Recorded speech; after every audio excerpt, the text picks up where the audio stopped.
Hey y'all, today I'm reviewing Grady's Magnet, which is a phone holder for recording your left and or right hand technique while playing guitar. So this video is going to be structured into 4 different categories where I talk about the price, construction, how to apply it to the neck and also insert your phone, and then I will show footage of myself playing and how it is so very useful. So let's get started. All right, so let's talk about price. Unfortunately, because they never got to mass production, you're going to have to pay quite a bit more than what you probably would have had to. And so, unfortunately, the 2 aspects of that is not just an increase in price, but you also have to piece the thing together. But we'll talk about that in a second. But for the price, it depends. You have several options. So you could just order this. In which case, if you want a colored version, and they come in different colors that you can choose from pink to orange, blue, green, yellow, purple, that will cost you $10 more outside of just using a white processed versatile plastic or whatever type of material they use to print. So if you just want without, the absolute cheapest way to get this is without any color, and that would be $100. And a tad bit over $100, $101.73 as I see it. And if you want a colored version, it's $111. And so outside of that, if you also want this for the GoPro holder, this is optional if you have or are going to buy a GoPro. I don't. I just got it just in case. Then the price goes from, in this case, this is $111. It goes to $138 for this piece included. Now, they give you 3 options. If you just want to order this, or if you want to order both of these together, or if you decide on down the line that you do want to order just this separately because you didn't order them both initially, then this is $26. So it'll be almost double the price if you were just to get these 2 together. All right, so also, in terms of how long it took to receive all the parts, outside of these, you have a number of different parts that they suggest to order. Some are required, some aren't. The ones that are required are obviously things like the rods and the screws and all that. But you may have the files already or a Dremel, which I ended up buying. But if you buy all the suggested parts anyhow, it's going to be just under $75. So $75 plus whatever you want to order here. And the parts did come quickly. There's basically 3 different sites that you order from. There's a site for this where you have to get shipping from, obviously. It told me it could take up 3 to 4 weeks, which sucked. Fortunately, it got here in about 10, 11, 12 days, so it was very quick. And then there's parts from Amazon that you order, and then another site where you're getting the bolts and all that stuff, and the screws, rather. All right. Okay, so let's talk about construction. I'm laughing because I am not a handy person, so I was a little bit hesitant buying this because I'm always screwing something up if it has to do with my hands outside of guitar. I'm a massive computer nerd. My other channel, I have 300,000 subscribers. I teach design code, just computers and soft, very light handwork is my forte. But nonetheless, I bought it. I took a chance, and it comes with 2 PDF diagrams. One is there are instructions on, so it's like a verbal instructions, and then there's actually a real nice schematics outlining each step of what you have to do. The thing that I had the most difficulty with by far and was the most time consuming is filing this stuff down. So when you get these 3D printed parts, they don't all fit in together perfectly. I don't know much about 3D printing, but obviously that's one of the downsides. So one of the parts of the tools that you do order is files, and it's a very cheap file. I think they were trying to, a file set, I think they were trying to keep the cost down low. It's less than like $5, I think. And I ended up just buying a Dremel because, now here's the thing. I'm not sure if I did this 100% correctly, but as you could see right here, these 2 sections. By the way, this is 4 separate pieces when you receive it. You have a piece here, and you have basically 2 of them, right here, here, and here, and here. And so these are separate, and when you get them, these are blue or whatever color you order them in. But I had to file these down so much in order to get them in these this female square opening part.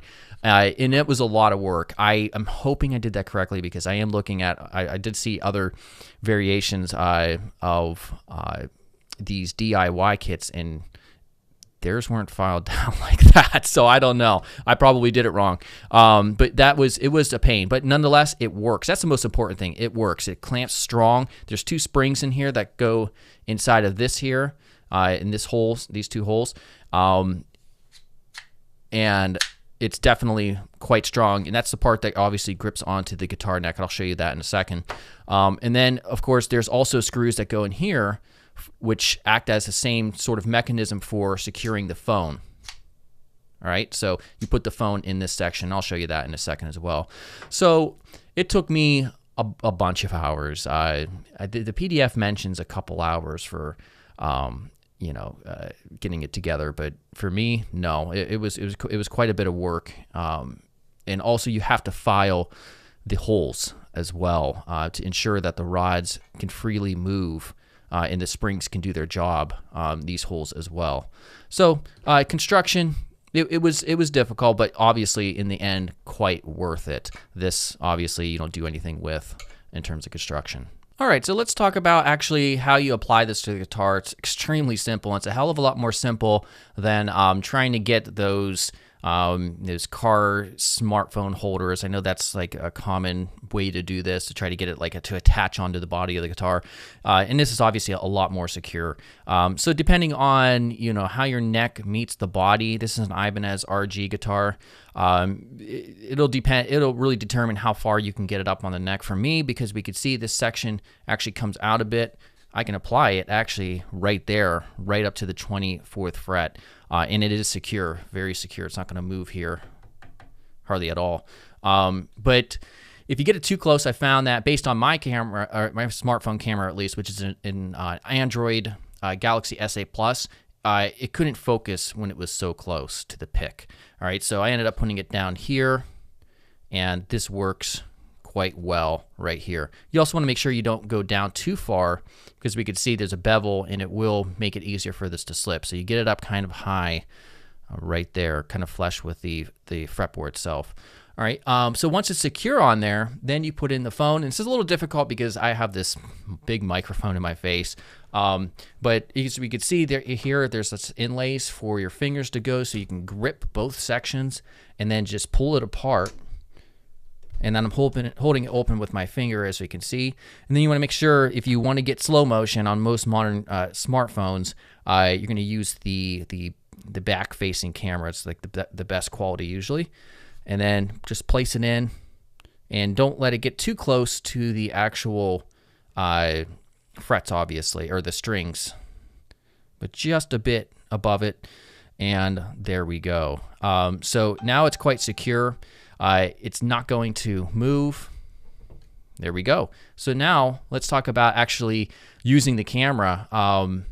It's a little bit tricky to get in here and get to your camera, but it's not too bad. We can see if I have to, I can't even see, I'm looking at my monitor, just to get to the camera. All right, there's a camera. And obviously, depending on your uses, most people are going to want to do slow motion. So yeah, that's a matter of getting to your settings. All right, and we can see the settings there, kind of just off the screen. But yeah, obviously you're going to want to make sure that you have slow motion on. Now, my phone does have super slow motion, but it only records a few seconds. So one of the things that you're going to make sure also is, depending on your smartphone model, it's all going to vary. I had to make sure that my flash is turned on while recording. Otherwise, it was just too dark, even despite having 3 LED studio lights for videography. It just didn't matter where I was at. It just would not. It was hard to see the pick and the string. So I turn on and make sure to turn on the flash. All right, and so flash is now turned on. You can see it's kind of just yellow here on the screen. And it only turns on once you actually start recording.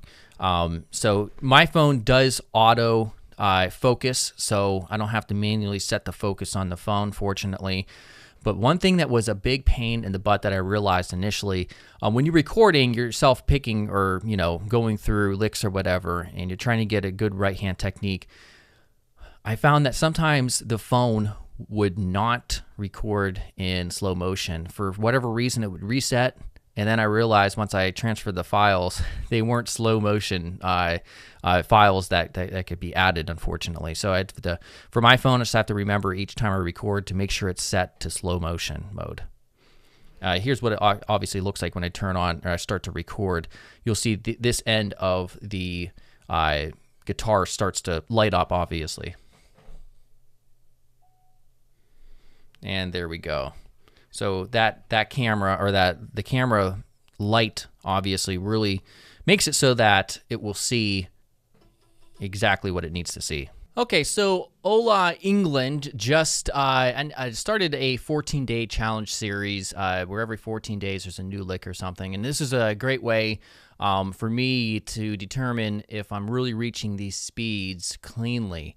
And so the first challenge was based on an alternate picking sequence of 3 notes per string, which those of you obviously who've watched Troy's videos on the subject involves 2-way pick slanting to really reach higher speeds. And so I think this would be a great way to see if I am actually, if I'm getting up to this higher BPMs of like 200 or so, am I cleanly hitting these strings? It sounds like I am, but I think ultimately it probably isn't as clean as I think it is, and that's where the slow motion camera and the magnet really helps the situation. So I'll start off slow and show you the footage, and then I will work my way up. And trust me, I haven't done this yet, so you probably will be just as surprised as myself. All right, so here we have the slow motion video, and I'm going to break it down.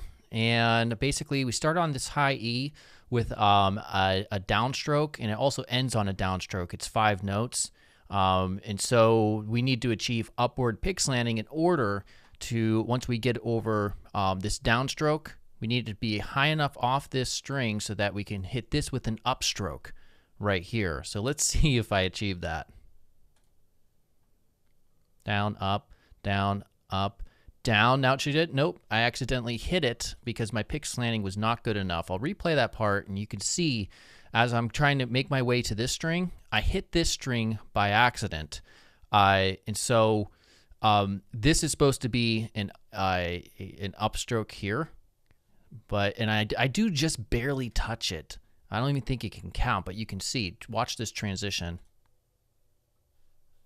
Play it again.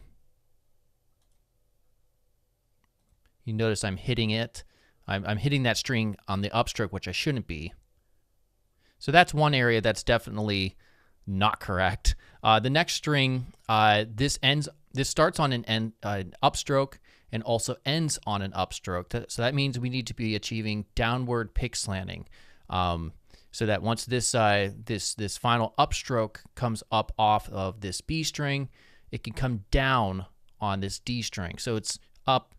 Or it's down, up, down, up, down, up, like that. So let's see what happens here. So again, just to remember, this is an upstroke. This is ending with an upstroke, and it's hitting this string on a downstroke. What the hell was that? So it looks like I ended that one on a downstroke on the D string, or the B string rather. Yeah, I was supposed to hit this on an upstroke.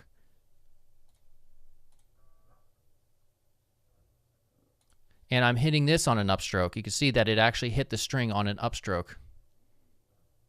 Nope, that was not correct. All right, let's continue on. So this D string ends, it's supposed to start on a down, which it didn't, but then also end on a down. So it ends on a down, and then we should be hitting this G string on an up.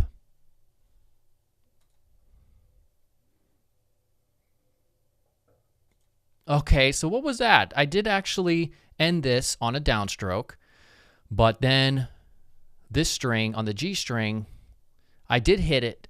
Well, let's see here.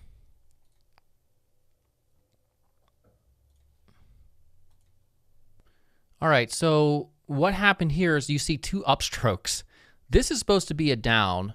This one is an upstroke, which I did correctly, but this is supposed to be a downstroke. Watch them in order. Up, up. No. I'm just butchering this, obviously. So the next one, this is an upstroke. It should end on an upstroke. And then this one begins on a down. So up and down. Nope. I just kind of rested it against there. And that did not work out. Let's watch that again. So this did, this A string is actually just supposed to start on a down. So I butchered both of these because I started on an up. This, nothing even happened here. All right, so then this is supposed to start on a down and end on a down, and this starts on an up. So a down stroke should be the last stroke here. Nope. Yeah, I did the same thing there. What I did is I'm not picking through the string. I did the same thing right here. So obviously that's going to affect the sound.